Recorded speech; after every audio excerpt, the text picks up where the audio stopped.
Baik teman-teman yang dirahmati oleh Allah Subhanahu wa taala, meskipun tema kita agak lebay, tapi mudah-mudahan nanti isinya tidak lebay. Karena memang kita perlu kenalan dulu sejauh mana pengenalan kita dengan Al-Qur'an ini, sehingga kecintaan kita akan lebih kuat lagi. Seorang profesor pernah berkata, semakin maju zaman, semakin tinggi tingkat peradaban dan kebudayaan manusia, maka semakin luas otoritas intelektual manusia. Pada saat itu manusia akan meninggalkan agamanya masing-masing. Ada dua faktor yang melatar belakangi fenomena ini. Kenapa manusia meninggalkan agamanya masing-masing? Faktor pertama adalah manusia menganggap bahwa agama sudah tidak sanggup lagi menjawab kebutuhan umat manusia, dan mereka menganggap bahwa sudah tidak sesuai lagi dengan zaman. Sehingga mereka sengaja ataupun tidak, sadar ataupun tidak, mereka akan melahirkan agama baru. Materialisme kah, sekularisme kah, hedonisme kah, atau dalam teks bahasa Nabi lebih sederhananya, hubbud dunya wa karahiyatul maut. Mereka akan cinta dunia yang begitu berlebihan sehingga dengan itu mereka takut mati. Di sisi lain, mereka menjadikan agama hanya sebatas cerita-cerita lama, mitos-mitos, cerita-cerita sakral. Kalaupun dalam agama yang dihidupkan adalah hanya ritual yang rutinitas, bukan ritual yang berkualitas. Bagaimana ritual yang rutinitas? Kita baca Quran, kita ngafal Quran, tapi tidak ada efek dalam diri kita. Kita sholat, kita beribadah kepada Allah, tapi tidak ada efek samping pada akhlak kita. Nah, itu bagian dari ritual yang rutinitas, bukan ritual yang berkualitas. Seharusnya ketika kita melaksanakan ritual yang berkualitas, maka bacaan Quran kita bisa menjadikan akhlak kita bagus. Bahkan ketika kita mendengar ayat-ayat Quran, maka hati kita akan bergetar. Kemudian yang kedua faktornya adalah mereka berkata, otakku adalah Tuhanku. Dengan kemampuan otak, olah otak, lahirlah ilmu pengetahuan, sains, dan dari sains lahirlah teknologi, dan dengan teknologi itu manusia akan mendapatkan segala sesuatu dengan sangat mudah, sehingga mereka tidak memerlukan lagi agama. Dan titik kulminasinya adalah mereka akan berkata, bukan Tuhan yang menciptakan manusia, tapi manusialah yang mengada-adakan Tuhan, alias manusia yang menciptakan Tuhan. Dengan alibi yang sangat nakal, mereka akan bertanya, kalau memang Allah itu ada, di mana adanya? Kalau memang Allah ada, kapan adanya? Telur ayam dulu atau ayam dulu? Kalau memang Tuhan itu ada, bagaimana wujudnya? Maka tidak mustahil ada agama yang mewujudkan Tuhan dalam bentuk benda-benda, bentuk hewan, manusia. Itu kan sangat lucu, Tuhan dipersonifikasikan dalam bentuk manusia. Baik teman-teman yang dirahmati oleh Allah Subhanahu wa taala, dari dua pernyataan itu, pernyataan tentang bahwa manusia agama sudah tidak sanggup lagi menjawab kebutuhan umat manusia, dan mereka menjadikan otaknya sebagai Tuhannya, lahirlah dua pertanyaan. Yang pertama, apakah betul semua agama sudah tidak sanggup lagi menjawab semua kebutuhan manusia dan tidak sesuai dengan zaman? Tentu salah. Kalau orang mengatakan semua agama salah, tentu orang itu mengatakan semua yang berkaki 4 adalah kerbau. Padahal tidak hanya kerbau yang berkaki 4, anjing, kucing, sapi pun berkaki 4. Ketika orang berkata semua agama adalah sama, itu mereka kiblatnya adalah Karmak yang mengatakan semua agama adalah candu. Karena tesis Karmak tentang itu, tentang agama adalah candu, karena dia melihat dari kegagalan agama Grijani kala itu.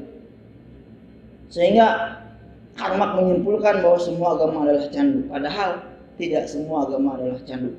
Pertanyaan yang kedua, apakah manusia kalau sudah cerdas tidak memerlukan agama? Jadi kesan orang yang beragama adalah kesan yang kampungan, kesan yang beragama adalah kesan keterbelakangan.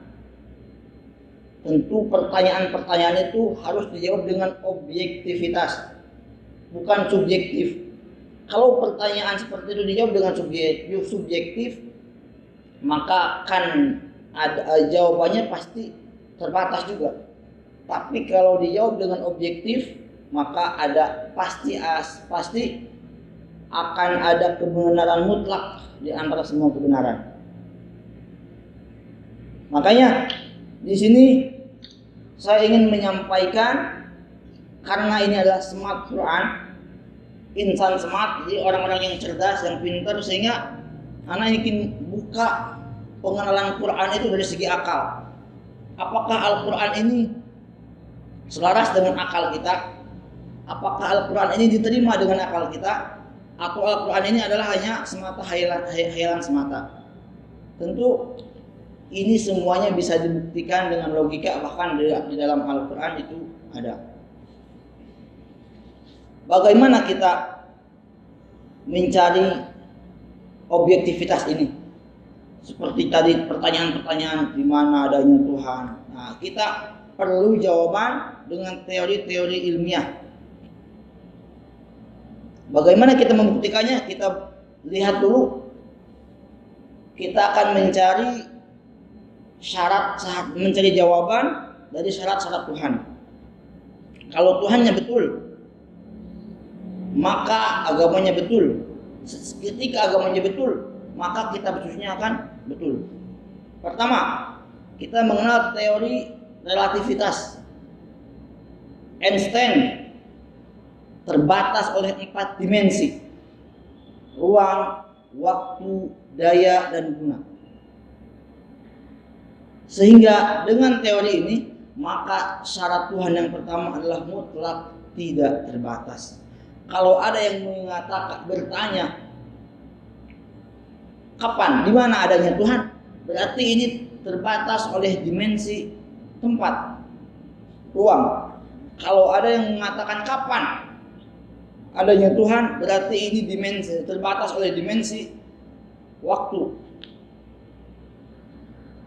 Dan kalau ada yang bertanya tentang bagaimana wujudnya Tuhan, berarti itu terbatas oleh dimensi daya, wujud, dan guna. Lalu siapa yang menciptakan Tuhan? Maka jawabannya adalah Tuhan. Teori ini mengajarkan kepada kita, siapa yang menciptakan Tuhan? Jawabannya Tuhan. Siapa yang menciptakan Tuhan? Tuhan. Siapa yang menciptakan Tuhan? Tuhan. Asal jawabannya Tuhan, maka akan terhenti pada kata Tuhan atau dihentikan oleh Tuhan. Itu teori pertama, Tuhan mutlak, tidak terbatas. Manusia dan alam raya inilah yang terbatas. Kedua, teori non otomatis, bahwa di dunia ini tidak ada yang terjadi tiba-tiba, tidak ada yang terjadi dengan sendirinya, tidak ada yang ujuk-ujuk. Semua pasti ada yang menciptakan. Di balik wayang pasti ada dalang. Di balik permainan pasti ada pemain. Di balik ciptaan pasti ada sang pencipta. Maka mungkinkah rotasi, evolusi, ruang angkasa, kosmologi yang sangat menakjubkan ini terjadi dengan sendirinya? Tentu tidak mungkin. Ini pasti ada yang menciptakan. Jadi dari teori ini kita memahami bahwa alam raya ini tidak mungkin berdiri dengan sendirinya, pasti ada yang menciptakan. Maka teori inilah, non otomatis inilah yang mematahkan teori ateis yang mengatakan bahwa Tuhan itu tidak ada. Sebenarnya mereka bertuhan akalnya. Ketika mereka mengatakan Tuhan tidak ada, maka itulah Tuhannya. Teori yang ketiga adalah teori demos, yang ter, tidak ada satu yang lain. Satu dalam artian Tuhan, tidak dua, tidak tiga, apalagi multi Tuhan, atau satu dalam arti kebenaran, semuanya salah, yang benar hanya satu. Karena pasti ada kebenaran objektif di antara kebenaran-kebenaran yang subjektif. Otomatis kalau kita memahami teori ini, demos ini, tidak akan Tuhan itu satu, tidak mungkin Tuhan itu dua, tiga, bahkan lebih. Karena kalau Tuhannya banyak, mungkin dunia ini akan kacau. Dan yang keempat adalah teori supernatural power, bahwa ada kekuatan dahsyat dalam diri kita. Contoh sederhana adalah ruh. Ruh adalah bion yang hidup. Justru jasad inilah yang mati. Kita lihat mayit, orang yang meninggal, dia bermata, bertelinga, berhidung, berkaki bahkan, tapi tidak bisa berbuat apa-apa. Itu tandanya apa? Jasad itu gak ada apa-apanya, ruhlah yang hidup. Maka sampai detik ini pun tidak ada seorang profesor pun atau apalagi yang awam yang bisa mendeteksi bentuk dan warnanya ruh.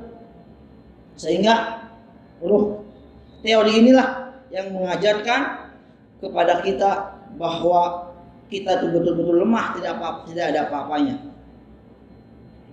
Dari keempat teori ini, teori relativitas, teori non otomatis, dan teori demos, dan yang terakhir supernatural power, coba antum semua atau kita semua silahkan cari kitab yang dianggap suci oleh para penganutnya.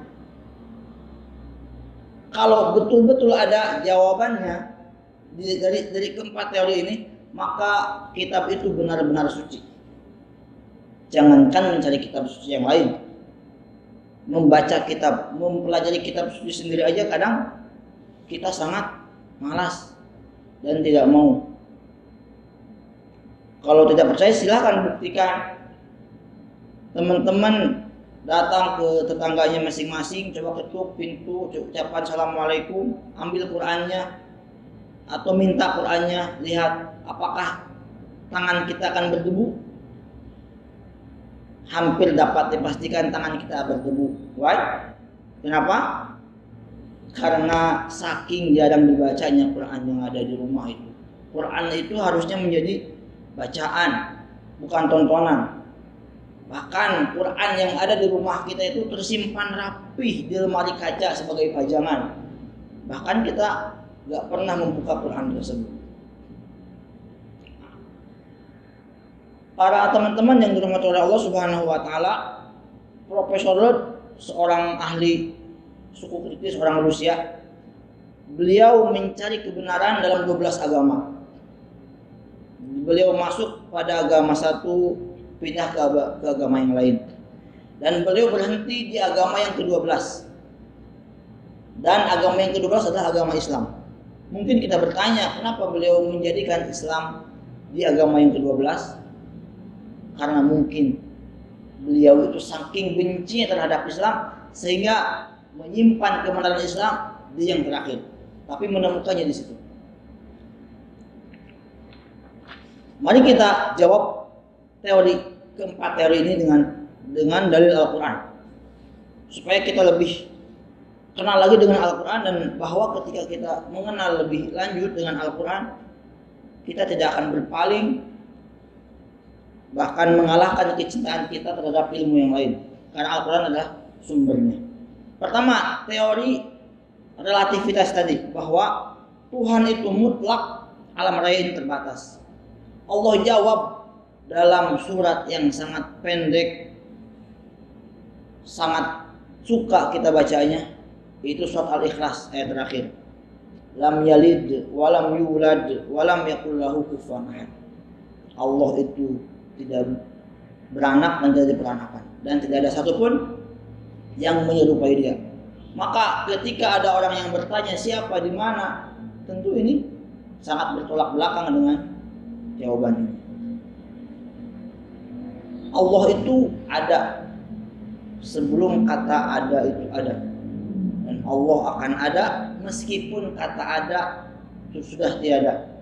Adanya Allah adalah ketiadaan makhluknya, mukhalafatul hawadits, berbeda dengan manusia. Kalau soal tadi pertanyaan yang tadi, bahkan Fir'aun pun pernah mengatakan dalam surat Al-Baqarah, wa idz qultum ya Musa lan nu'mina laka hatta narallaha jahrah. Wahai Musa, lan nu'mina laka hatta, kami tidak akan beriman kepadamu hatta narallaha jahrah, sampai kami melihat Allah dengan mata ini. Kita harus mengetahui bahwa mata adalah instrumen yang terbatas. Sesuatu yang terbatas, maka hasilnya akan terbatas. Jangan sombong dengan penglihatan ini, karena begitu terbatasnya mata ini. Kadang-kadang kita sombong dengan apa yang kita lihat, seolah-olah kita mengetahui semuanya, padahal betul-betul mata ini terbatas. Jangankan melihat Allah, melihat jodoh kita siapapun, kita gak pernah tahu. Nah, itulah mata saking terbatasnya, maka jangan sombong dengan mata itu. Kedua, teori non otomatis. Allah jawab dengan kisah Nabi Ibrahim. Bagaimana ketika Nabi Ibrahim mencari Tuhannya, maka beliau terkenal dengan Khalilullah, saking kuat tauhidnya kepada Allah Subhanahu wa taala. Pertama-tama beliau melihat bintang. Falamma janna lailu ra'a kaukaba. Melihat bintang, hadza rabbi, ini Tuhanku. Tapi menjelang subuh bintang itu tenggelam. Maka Nabi Ibrahim mengatakan, la uhibbul afilin. Saya tidak suka dengan Tuhan yang terbatas. Kemudian mencari lagi, melihat bulan. Hadza rabbi, ini Tuhanku. Kemudian menjelang subuh, bulan itu kembali tenggelam. La uhibbul afilin, saya tidak suka dengan Tuhan yang terbatas. Kemudian falamma ra'a syamsa, melihat matahari, hadza akbar, ini lebih besar, ini lebih gede. Hadza rabbi, ini Tuhanku mungkin. Ternyata menjelang maghrib matahari pun tenggelam. Lalu Nabi Ibrahim, la illam yahdini rabbi la akunanna minal qaumid dhallin. Kalaulah engkau wahai Tuhanku tidak memberikan petunjuk kepadaku, niscaya aku akan termasuk menjadi orang-orang yang tersesat. Maka wajahkan kata Allah ke zat yang menciptakan langit dan bumi. Faqra samawati wal ard hanifa wa ma kana minal musyrikin. Inni wajjahtu wajhiya lilladzi fatara samawati wal ard. Ini wajah itu bagi sebagian orang terkenal bahwa itu adalah doa iftitah, prolog sebelum dialog. Al-liqa qabla al-liqa, pertemuan di dalam salat sebelum kita bertemu dengan Allah Subhanahu wa taala di dalam surga. Yang ketiga adalah teori demos yang paling tidak ada tertandingi. Allah jawab dengan surat lagi-lagi dalam surat Al-Ikhlas. Mungkin supaya kita ikhlas beribadah kepada Allah Subhanahu wa taala. Apa jawabannya? Qul huwallahu ahad. Katakanlah Allah itu esa. Bukan satu, kalau satu berbilang, berkali, berbagi. Dua bagi satu-satu, satu kali satu-satu, dua kurang satu-satu. Tapi esa itu tidak terbilang. Esa. Inilah yang dikatakan seorang profesor bahwa bila engkau berpikir sungguh-sungguh, niscaya ilmumu akan memaksa dirimu untuk mencari Tuhan. Semakin orang pintar, semakin orang betul-betul mencari ilmu, tidak ada hal yang lain, maka betul-betul itu akan mencari bahwa Tuhan itu ada. Bahkan ayat yang lain mengatakan waladzi arsala rasulahu bil huda wa dinil haq, agama yang betul, liyudhhirahu 'ala dini kullihi wa kafa billahi syahida. Dan yang terakhir, jawaban Al-Qur'an atas teori tentang supernatural power adalah Allah jawab dengan indah, wa yas'alunaka 'anir ruh qulir ruhu min amri rabbi wa ma utitum minal ilmi illa qalila. Mereka bertanya tentang ruh. Ruh itu urusan kami. Wa ma utitum minal ilmi illa qalila. Kami memberikan kamu ilmu yang sangat sedikit. Imam Ali ditanya tentang qalila, apa makna qalila itu? Qalila itu tad'if, melemahkan, saking sedikitnya ilmu kita. Imam Ali menjawab dengan sebuah analogi, celupkan tangan kita pada lautan, lalu angkat, ketika ada yang menetes itulah ilmu kita. Dan lautan itu adalah ilmu Al-Quran. Betapa luasnya ilmu Al-Quran, betapa lemahnya ilmu kita yang setetes ini. Maka dengan itu kita jangan sombong. Wa yas'alunaka 'anir ruh, wahai manusia, ilmu kamu sedikit. Ruh itu, mereka bertanya tentang ruh. Qul inna wa yas'alunaka 'anir ruh, qul ruhu min amri rabbi. Katakan, ruh itu urusanku, kata Allah Subhanahu wa taala. Maka dengan Al-Qur'an ini terjawab semua teori-teori yang tadi. Tidak ada dalam kitab suci lain teori-teori ilmiah ini, sehingga kalau kita betul-betul mengkaji Al-Quran akan banyak hal yang baru yang akan kita dapatkan. Sesungguhnya orang-orang modern adalah orang-orang yang bersama Al-Quran, dan orang-orang yang bersama Al-Quran adalah bukan orang-orang terbelakang. Justru orang-orang yang bersama Al-Quran adalah orang-orang yang sangat maju. Semakin maju zaman, semakin terbukti kebenaran Al-Quran. Semakin maju zaman, semakin banyak hal-hal yang di Al-Quran sudah disebutkan, padahal penemuannya baru sekarang.